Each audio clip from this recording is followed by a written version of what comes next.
Le damos la bienvenida a nuestro primer invitado del día. Se trata de Ricardo Rosario, presidente de la Central Nacional de Detallistas Unidos. Bienvenido, un placer tenerle con nosotros. Gracias, Laura, Alberto, Percio. Qué placer estar aquí en esta mañana. Hay muchas quejas de alzas de precios en los productos de la canasta familiar. Y la pregunta sería, ¿hay agiotismo o es alzas como consecuencia de estos problemas internacionales? Como diría el amigo, hay razones. Hay razones. Bueno, ciertamente que se han producido alzas en algunos productos. En el caso, por ejemplo, del arroz, que es uno de los productos que más ha subido, sin embargo, no en la proporción que se ha dicho. El arroz, por ejemplo, es uno de los productos que más estable estuvo hasta la pandemia. Y luego de la pandemia que se registraron situaciones, que después vino la guerra de Ucrania y Rusia, problemas con los fertilizantes, los agroquímicos, el gobierno tuvo que subsidiar para evitar alzas, pero aún así, en el entorno internacional, el arroz ha seguido subiendo y pese a los incentivos que el gobierno le ha estado dando al sector, ellos han estado deslizando el precio a tal punto que el arroz ha subido cerca de un 37% en los últimos 12 o 15 meses aproximadamente. El arroz solamente. Los demás productos que se pueden registrar alzas no son tantos. Algunos productos importados, algunos productos nacionales, pero lo cierto es que aquí nosotros en estos momentos tenemos estabilidad en el precio. Incluso algunos productos han estado bajando. El reporte que ha hecho, por ejemplo, el Banco Central, en el último reporte que hizo, reflejó, por ejemplo, productos que han estado bajando, que bajaron de precio, como es el caso del pollo, los plátanos, algunos vegetales, y ciertamente productos que subieron, como es el caso del arroz, habían subido mucho los limones, ya están bajando. O sea que es un índice. ¿Y los aceites? Los aceites están subiendo. No, los aceites han permanecido estables en el último semestre. Y ¿no? las carnes, no solamente tú dices que el pollo baja, pero el res y el cerdo. El pollo, hubo un momento que estaba costando en granja 28 pesos. Ahora lo reajustaron un poco y lo volvieron a su precio original de 37. Pero los comerciantes 38. están haciendo actos de agiotismo en muchos casos, entonces, porque... Mire, no se trata de una especulación pura y simple, sino muchas veces de lo que se trata es que se anuncian alzas que no son alzas. Y entonces la gente entiende que hace falta un poquito de regulación en cuanto a los precios, porque cuando se anuncia que un producto está subiendo, sin ser cierto, además de que hay una amenaza de reforma y la gente comienza a tergiversar. Y ciertamente algunas instituciones bancarias han hecho reajustes en tasas, en los servicios, algunas empresas también que dan servicios de comunicación, servicios, por ejemplo, que usted usa mucho, hasta los servicios de ONAPI. Por ejemplo, un registro de nombre subió. Para ponerte un ejemplo. Entonces, hay un nerviosismo con este asunto de la reforma que viene, que mucha gente quizás pudiera estarse anteponiendo a subir precios sin necesidad. ¿Han conversado con ustedes sobre la reforma? ¿Perdón? ¿Han conversado con ustedes sobre la reforma? No, a nosotros hemos estado en contacto con diversos sectores y estamos conversando y hemos estado viendo algunas posibilidades de adentrarnos en discusiones. Por ejemplo, en la Universidad Autónoma de Santo Domingo, de todas las propuestas que hemos estado viendo, una de las que más se apega a nosotros. Me refiero básicamente al gobierno que está construyendo. No, el gobierno no ha convocado, ha dicho que va a convocar, pero aún no ha convocado. ¿Y le han consultado? No nos han consultado aún. ¿Y ustedes tienen alguna cosa que le han soplado? Nosotros, lo que hemos hecho propuestas, nosotros hemos dicho qué queremos para nosotros. ¿Cuál es la propuesta de ustedes? Por ejemplo, nosotros hemos pedido un régimen más simplificado para las pymes, las MIPYMES. Ustedes han visto, por ejemplo, el estudio que ha presentado el Banco Central de Industria y Comercio, Eso refleja franca, ese es el diagnóstico real del sector ¿Cómo de se las está micro y medianas manejando empresas. el pago del impuesto a las MIPYME ahora? Actualmente nosotros estamos pagando igualito que una empresa Es decir, grande. usted tiene que reportar, hacer sus reportes a la renta. ¿Cómo se Exacto. hace? Hay un régimen simplificado de tributación, pero mucha gente no se ha acogido a él porque la tasa efectiva de tributación es muy alta. Nosotros estamos pidiendo que en una reforma eso se modifique, se cambie por un monotributo que incluya, por ejemplo, que tú pagando tus impuestos, impuestos sobre la renta, ITEVIS y seguridad social, que sea un todo incluido y que ese pequeño negocio no tenga que estar haciendo reportes, sino que se acoja a un verdadero régimen simplificado para poder formalizarse. Ustedes ven los datos, por ejemplo, en el caso de las MIPYME, cerca de un 85%. 85.2%. Exacto, informales. Entonces, eso hay que buscarle solución. Entonces, todo el mundo está de acuerdo de que tiene que haber una reforma, pero ningún sector quiere ser tocado. Yo creo que todo eso hay que armonizarlo, porque ciertamente hay sectores que no resisten más carga. Por ejemplo, nosotros hemos dicho que en el caso, por ejemplo, de los comercios de provisiones, lo que nosotros tenemos que pagar por el pasivo que representa un inventario en cualquier colmado o en cualquier almacén es muy alto, porque tú tienes que pagar el 18% que tú estás pagándolo de contado. Pero aparte de eso, tú tienes que pagar el 10% del selectivo, más el selectivo específico, que tú tienes que pagarlo también. Y todo eso, por ejemplo, en el caso del ron, para tener un ejemplo, que es el 60%, el ron más barato, que tú tienes que pagar entre ITEVIS y selectivo. Eso es un abuso para nosotros. 60%. Por una carga, un 60%. Entonces, es una carga financiera para nuestro sector, que a eso hay que buscarle una vuelta, aparte de las consecuencias que tiene, porque entonces eso empuja al consumidor a los ilícitos. Ricardo, a propósito del informe del Banco Central que hizo la encuesta nacional de MIPYME, que se publicó reciente, se habla ahí de que son MIPYMES de las 700 y tantas mil que inventariaron, que alrededor de 404.000 son MIPYMES. ¿No están los colmados en esa, o el comercio detallista está en eso? Sí, claro, los colmados están dentro. Entonces, quiero preguntar lo siguiente. Vi que el Ministerio de Agricultura lanzó el Registro Nacional de Productores Agrícolas. Y veo que ustedes están proponiendo acá el Registro Nacional de Detallistas. Sí. ¿No se tienen cifras sobre estas realidades comerciales? Las cifras que tenemos nos las suministran las empresas que dan servicio. No hay un registro oficial del sector detallista. Y nosotros, por ejemplo, nos hemos reunido con el ministro de Economía, Planificación, con Pavel. Él ha enviado una comunicación a la Oficina Nacional de Estadística con la finalidad de que nos apoyen en ese propósito que nosotros tenemos de hacer ese registro nacional como una puerta a la formalidad, porque eso es lo que perseguimos. Aparte de que estamos proponiendo también la creación del Instituto de Formación y Desarrollo, porque hay que incentivar la formalización. Nosotros generamos más de 350.000 empleos directos, el comercio detallista, más de 75.000. Lo que da el Banco Central son más de 3 millones de empleados. Me refiero al sector detallista. Okay. Al sector detallista de provisiones, el colmado. O sea, son más de 75.000. Es decir, que ustedes de esos 3 millones aportan más del 10%. Más del 10% lo aportamos nosotros. Entonces, en un ambiente totalmente informal, con una carga que no podemos soportar, porque tributamos varias veces. Aunque somos informales, tributamos varias veces, pagamos los intereses más altos de la banca y muchos tienen que acudir al mercado totalmente informal, que los intereses sobrepasan el 10, el 12%, que eso se mete casi en un 120%. Pero ¿cómo es eso de que tributan varias veces? Bueno, porque por lo que le decía al principio, tenemos que pagar, por ejemplo, el combustible. Tenemos que pagar ahí un impuesto al combustible. Nosotros no tenemos cómo retornar eso.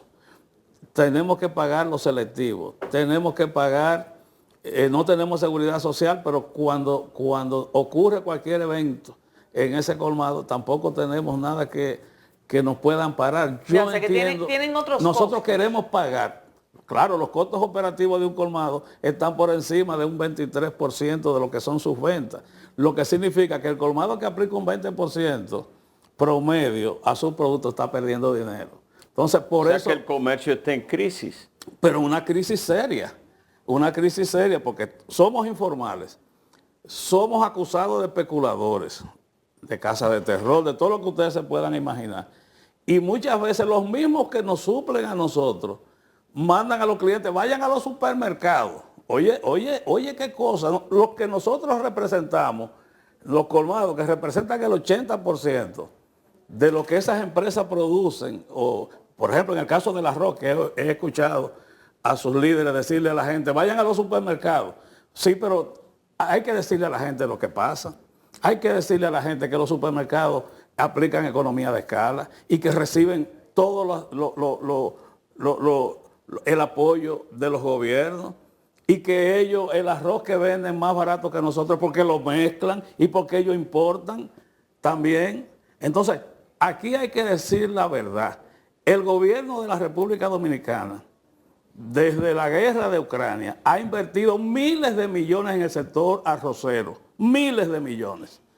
Y el sector arrocero todos los meses nos manda una comunicación diciendo que el arroz subió 100 pesos, 150 pesos, 200, todos los meses está llegando. Ahora ellos dicen que es un 10% lo que ha subido. No es verdad. El arroz se mantuvo entre 20 y 21 pesos la libra. Yo tengo todos los registros, por ejemplo, del Mercado Santo Domingo, que toda la semana nos envía los reportes de cómo se vende el producto. Y el arroz se mantuvo estable casi por 10 años sin subir, porque el gobierno le paga la pinoración, le da un incentivo por cada fanega que se produce.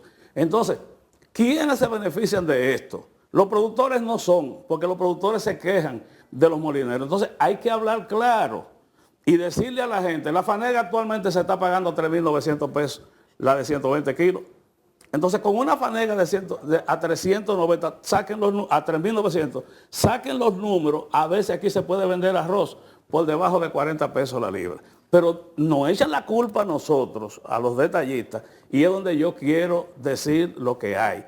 Aquí se han hecho importaciones, el gobierno, en las importaciones de arroz que se han hecho, el gobierno ha sacrificado aranceles, y el 80% de esas importaciones las han manejado los molineros.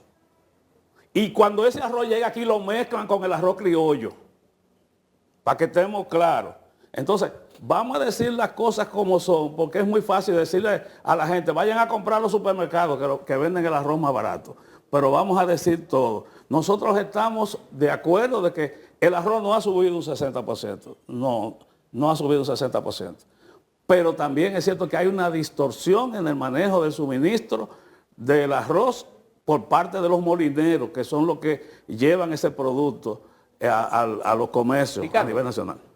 A propósito de que dice que los mismos suplidores a veces convocan a los consumidores a ir al supermercado, uno tiene la impresión de que los colmados ejercen un rol en el barrio que es insustituible porque fían. Claro. ¿Qué porcentaje de lo que vende un colmado es a crédito, por ejemplo? Mira, el porcentaje no y además, no se fue lo que determina. Laura dijo en estos días, que además se lo mandaban por delivery. Claro. Por delivery. Pero es algo que no ha pasado de moda, porque el colmado fía, o sea, fía, y eso se manifiesta en los días previos a la gente cobrar, que cuando ya se le está acabando el efectivo y necesita, te llaman y tienen su cuenta y se le manda, como usted dice, por el delivery. El colmado sigue siendo, y es solidario también, porque una gente no tiene la comida y te compra todos los días, y el día que no la tiene tú se la vas a fiar, porque es un cliente diario. Y hay veces que te dicen, dame esto hasta que llegue fulano. Fulano es el marido. Entonces, hasta que llegue fulano, tú se la vas a mandar.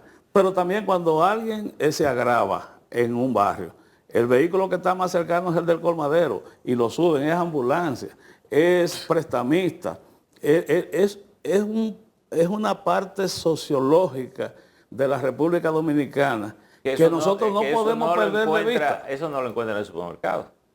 Claro, no. Ya con la plataforma que hay, cualquiera te hace servicio de delivery. O sea que aquí hay... Pero los supermercados están haciendo No, delivery. no, Sí, Tú compras pero no te da el en crédito. línea y te lo llevan a la casa. Pero no te dan las atenciones Pero no te da el personalizadas que crédito. te da el colmado. Miren, yo veo aquí en esta revista Comercio que tú traíste, y aquí parece que ustedes están externando una preocupación o una denuncia de que el comercio de los chinos han invadido no solamente la avenida Duarte de extremo a extremo, sino que en muchísimas ciudades del país, pero hay un acuerdo de libre comercio entre China y República Dominicana. Sí, nosotros dedicamos esta revista del comercio Corazón de mi Pueblo siempre a un tema específico, focalizamos, a veces nos vamos a un pueblo, pero esta vez quisimos dedicarle al auge de los negocios chinos en el país porque nos llamó mucho la atención. Enviamos a uno de los colaboradores de la revista a hacer un trabajo y solamente en la avenida Duarte contamos más de 300 negocios nuevos, muchas veces donde había negocios de dominicanos, hoy son negocios de chinos. Pero cuando te vas a los principales capitales de provincia, te encuentras con 3, 4, 5 grandes negocios ya propiedad de chinos. Entonces, con el atenuante de que la mayoría de estos negocios Ahora, no te dan... La pregunta es, ¿por qué venden barato los chinos? Bueno, ellos siempre han aplicado la economía de escala, compran juntos y compran grandes cantidades. Además, esos negocios chinos son amparados y patrocinados por grandes empresarios chinos, ¿verdad?, que le montan esos negocios a esos conciudadanos y entonces ellos lo que tienen el compromiso de pagar. O sea, la mayoría de esos negocios pertenecen a un consorcio chino que es el que maneja toda la mercancía que llega y igualmente manejan todos los picapollos, han ido desplazando muchísimos sectores, pero es por eso, es por eso. Ahora, es muy malo. Es decir, eso que usted dice es el gobierno chino protege esa promoción. Bueno, cuando hablamos de empresarios chinos, prácticamente se habla del gobierno, que es el principal empresario es el chino. principal capitalismo de Estado. Exactamente. Entonces, pero ocurre, y yo no creo que un gobierno se preste a instalarse en otro país y violar las leyes de ese país, no ajustándose a lo que son las leyes laborales, a las leyes tributarias, ¿verdad? Y entonces te contratan haitianos para trabajar en esos negocios, informales totalmente, y tú vas a pedir un comprobante fiscal y te dicen no, te la ponen precisamente en China para darte un comprobante. Entonces, nosotros, preocupados por eso, hicimos estas investigaciones y justamente coincidió que en esos mismos días la Dirección General de Aduanas, Impuestos Internos, arremetieron contra los chinos. Y bueno, y hasta nos fue difícil reunirnos con algunos de los que manejan la colonia porque estaban todos en ese momento enfrascados en esta situación con el gobierno. Usted ha dicho varias cosas ahí, entre ellas algunas que pudiera ser un aprendizaje para ustedes también. El sentido de solidaridad del comercio, es decir, Claro. sí, porque no es lo mismo un colmado comprar 10 latas de salsa que 100 colmados comprar 500,000 latas. Bueno, pero de hecho eso es lo que hemos estado haciendo. Sí. Y yo tengo que dar fe y testimonio que el presidente Abinader nos ha apoyado en ese sentido. Hemos creado lo que se llama el programa A Comer del Campo al Colmado, que si bien es cierto que no ha crecido exponencialmente todo lo que nosotros quisiéramos, pero comenzamos un piloto en Santo Domingo Oeste, que ya cuenta con más de 4,000 colmados que están afiliados, comprando y vendiendo a buenos precios que ustedes pueden mandar a sus reporteros para que lo verifiquen. ¿Comprándole a quién? ¿Perdón? ¿Comprándole a quién? Comprándole a los productores directamente. Del campo al colmado. Pero ya estamos abriendo... O sea, el colmadero compra a los productores directamente. Tenemos una nave. Sí, dígame. Tenemos una nave en el Merca Santo Domingo y ese programa está siendo manejado por una cooperativa de la cual yo soy vicepresidente. Está mezclada entre productores y comerciantes.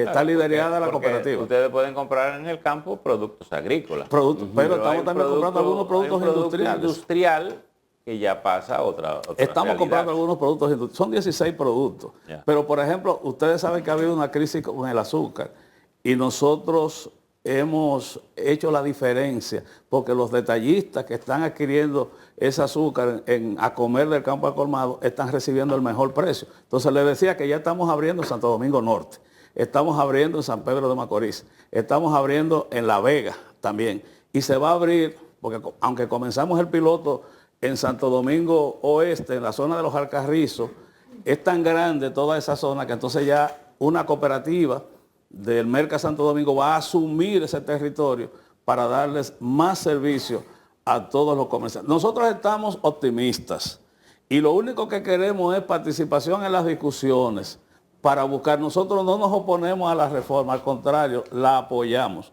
Pero tenemos que salir de ahí con algo debajo del brazo. Una cosa final de mi parte.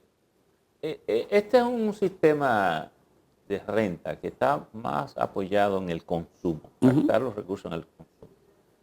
¿Pudiera eso variar o usted cree que la tendencia es que, porque por ahí es más fácil captar los recursos, es más rápido? El gran problema que tenemos para la aplicación de esta reforma es ese, que entendemos que no hay de dónde sacarle más cuarto a la gente. Entonces, vamos a ver todas las propuestas, a ver cómo se pueden equilibrar esos números. Nosotros estamos pidiendo que nos bajen la renta a un 10%. ¿De dónde puede sacar el gobierno más recursos? No hay, bueno, la gente, digamos, la gente entiende sin que afectar el consumo. Las exenciones, por ejemplo, la gente habla de las exenciones. ¿Cuál ha sido el resultado de esas exenciones en materia de generación de empleo? Por ejemplo, pero tú no quieres que toquen a zona franca, tú no quieres que toquen a turismo, tú no quieres que toquen minería. No quiere que se ¿de dónde toque diablos nada? la van a sacar entonces esos recursos? Y se está hablando de más de 300.000 millones de pesos que el gobierno necesita. Entonces, yo creo que cada quien tendrá que aportar un poquito. El tema de la evasión del ITEVI y de la informalidad pudiera ser un término que pudiéramos estar hablando, pero ciertamente que muchas de estas cosas, al ser microempresas, no son tanto de interés fiscal para la administración tributaria, porque ¿qué tú le vas a quitar a una fritura?